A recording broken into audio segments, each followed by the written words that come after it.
Menteri Rangba Kejela Konrad K Sangma ula pentip banaki nyau hajar teli gitilong badon jingma ha Kejela hadu kumbah nyau spak sanpau teli kila sedang bandring terkhong badon kam bantuklar mardor. Ya kani Menteri Rangba ulayat ho habaju bab halor kejingkeli bawanra ada UMLA ke mau senram ba olan sun habayade bekejingada gitilong ha Kejela. Shua kani Menteri Rangba ula pentip ru bakum ke sorkar ka jing ban yada ya kitelong namar kitrai jaka kim tre ban a ya kajing menjur da kajing tho. Kumta ula ong badon kam kajing trelang nadu ki MLA kitrai jaka bat kitrai snong ban tuklar lang halor kani ka banta. Not implemented at all. So, as we know, sir, the water is indispensable to all terrestrial life on this earth. So, may I know through you, Mr. Speaker, sir, may I know that the department has made any approach for the identification of the critical catchment areas in our state? Yes, sir. The department has identified multiple areas. So some of them are as follows. So Shillong Town, Red Laban Forest, Riyadh Laban Reserve Forest, Lightcore Protected Forest Compartment number 6. So detailed maps of that are available. So the East Khasi Hills District Moplang Reservoir. So Southwest Khasi Hills Cree River Watershed under Mairang and CNRD block. So Garo Hills Nokrek Biosphere Reserve. Riboy Sarumiam Water Reservoir. East Jente Hills Umpung Watershed. West Jente Hills Mintudu River Watershed. Apart from many others also that are there, but these are the main critical ones that have been identified, sir. Thank you, sir, for the seriousness that you care for the next generation. I would also want to know if this act should not be applicable to big catchment area. It should also be applicable to sub-catchment areas. That means mini micro areas. Because as we know, water, especially let me refer to the rural areas, because all the JJM schemes, they are drawing water from the catchment areas of respective areas in the village. So I see that this the discharge of cubic seconds of water is dwindling every year. The depletion of water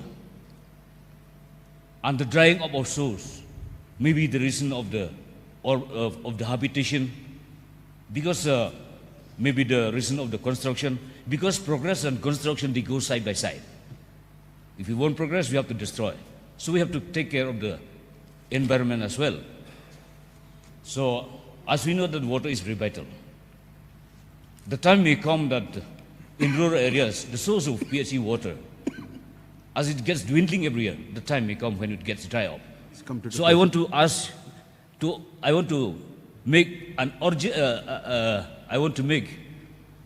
appeal to the concerned department, through you, Mr. Speaker, sir, to take care that all this Catchment Area Protection Act, not only to be applicable to big catchment area, to also see that the sub-catchment area or mini micro watershed in rural areas should also be implemented in rural and in inlet and spirit. And secondly, sir, Your question.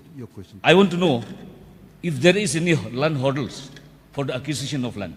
Will the government consider for the acquisition of land, be it sub-catchment or big catchment area?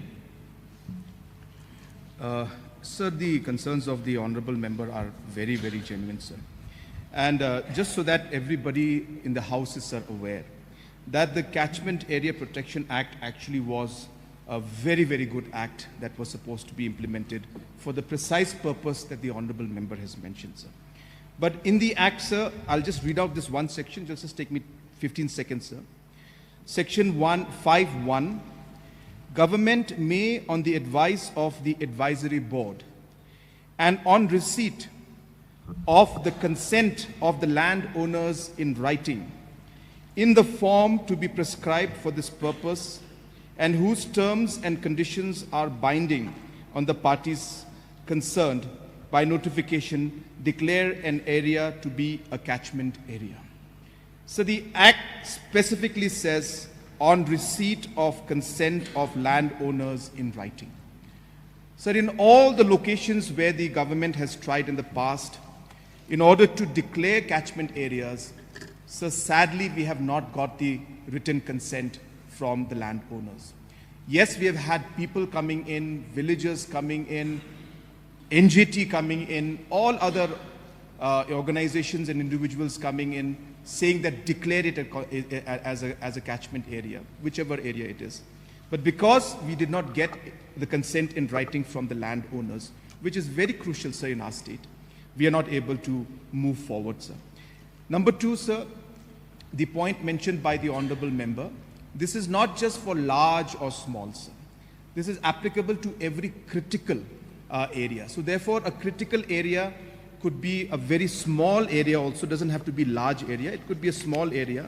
And just for the benefit of what critical means, sir, a critical catchment area means the areas from where springs, streams, rivulets and waterheads originate and serve or can potentially serve the water supply system of any village or town or a group of them, and the preservation of which is so vital for the life and health of the community. So hence the definition is very clear. It does not prescribe a particular hectare or the size of the water body, but defined by the need for it or providing vital life and health to the community, sir. So therefore, to answer the honorable member's question, whether small or big, sir, both catchment areas, as long as they're critical, are very important to us. And sir, I think this is a good chance for me to appeal through you to our MLAs, to the August House, and to the society at large, that we need to work together as a society and as a community to achieve this goal, sir. The landowners' consent is required. The public and the villagers, their support is required. And hence, it's only if we work together can we actually come to a real solution in this. And it is the need of the hour.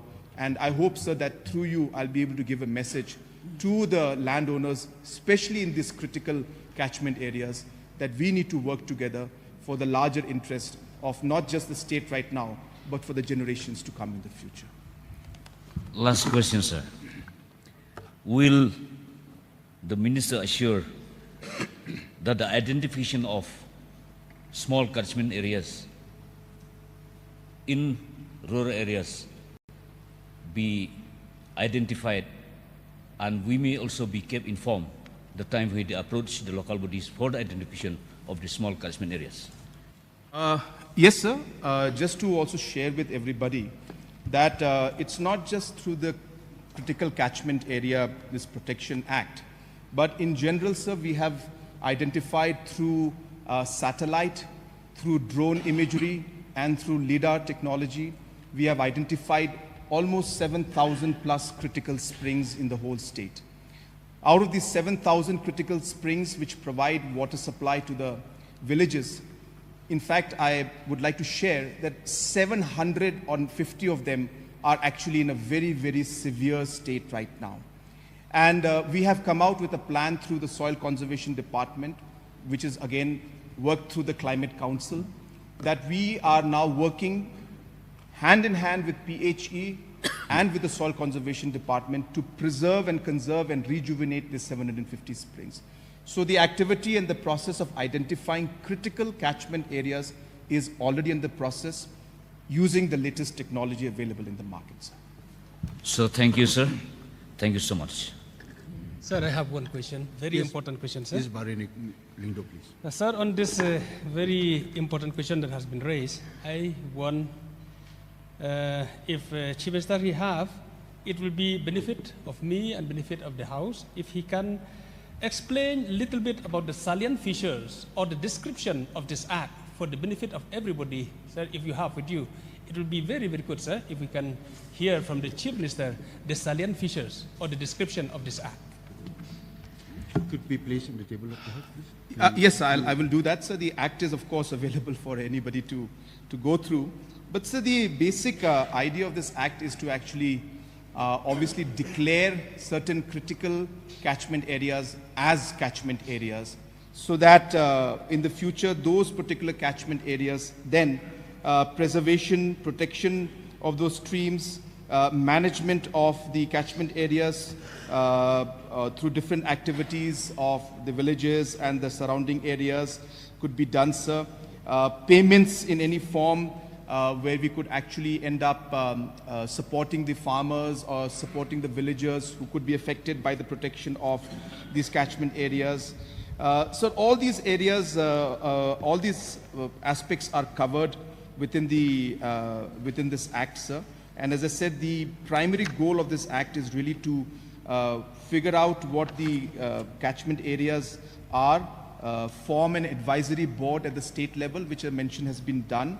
And then this advisory board will further, as I said, look into the actual declaration of the catchment areas, sir. So it's a very broad act, sir. But the concept being that once the area is declared as a critical catchment areas, then obviously the government will do multiple activities that are required to protect that, including things like, sir, plantation of trees, including things like, sir, even testing the soil to ensure that what kind of soil is there, looking into the aspects of jhuming cultivation, looking into the aspects of felling of trees, looking into different areas of even construction work. So all of these will be monitored and controlled once an area is declared as a critical catchment area, sir. But as I said, there is much more to it, but I don't think, sir, there'll be a time to discuss all of that, sir. One more, sir, very important, sir. Will the government consider appropriate, instead of declaring by the government, like the Honorable Chief Minister has explained the difficulties that nobody come up to hand over the land, will the government consider appropriate to amend the act by asking the local bodies, the village headman or the CM, that they will declare, because now the community are so concerned about the catchment areas, sir. So if the government can think appropriate to have an amendment that instead of the government directly declare, let the community, let the village or let the CM declare, and then the government approve whatever brought by the local bodies. I think that will be helpful to the government. So yes, sir. As I mentioned in my primary reply, sir, that a comprehensive amendment of the Act is under consideration, sir. And that would involve, obviously, sir, discussion in detail with the stakeholders, which is mostly the community, the landowners, the villagers out there, to find a way in which we can actually reach the purpose that is there in front of us, which is to protect the catchment area. So hence, sir, we are open to all options. We are open to discussions, and we're open to all kind of amendments possible to ensure that this act can be enforced in a proper manner with the cooperation with the community and the landowners. And that will definitely be considered, and the suggestion given by the Honorable Member will definitely also be discussed in this discussions we'll have with the stakeholders. We'll now move on to next question. Dr. M. Amprendingdo, Minister in Charge.